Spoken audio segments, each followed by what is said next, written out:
ഇനി നമ്മൾക്കൊരു അച്ചാർ ഉണ്ടാക്കാം എളുപ്പത്തിൽ. എങ്ങനെയാണെന്ന് നോക്കാം. അതിനായി മാങ്ങയെല്ലാം ഞാൻ ചെറിയ ചെറിയ പീസാക്കി മുറിച്ചെടുക്കുന്നുണ്ട്.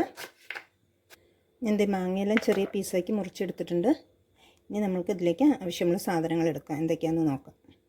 1 സ്പൂൺ ഉലുവയും എരിവിന് ആവശ്യത്തിനുള്ള മുളകും 1 സ്പൂൺ കടുകും എടുത്തിട്ടുണ്ട്. ഇതൊന്ന് നമുക്ക് വറുത്തെടുക്കാം.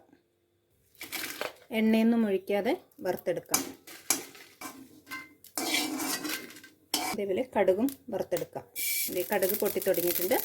കടുക് മാറ്റാം. നമുക്ക് വറുത്തെടുക്കാം. പൊട്ടി തുടങ്ങി സ്റ്റൗ ഓഫ് ചെയ്യാം. ഒന്ന് മിക്സിയുടെ ജാറിലിട്ട് പൊടിച്ചെടുക്കാം. ഇതെല്ലാം ഇങ്ങനെ എടുത്തിട്ടുണ്ട്.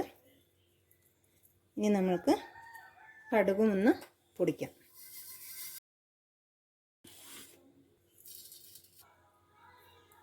ഇനി നമുക്കതിലേക്ക് നല്ലെണ്ണ ഒഴിച്ചു കൊടുക്കാം.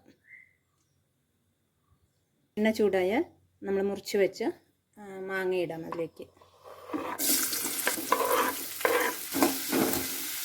ഇതിലേക്ക് ആവശ്യത്തിനുള്ള ഉപ്പും കൂടെ ചേർക്കാം.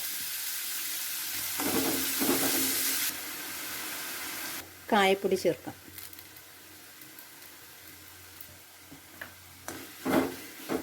പിന്നെ നമ്മൾ വറുത്ത് പൊടിച്ച് വെച്ച മുളകും ഉലുവയും കടുകും ചേർത്തിളക്കാം.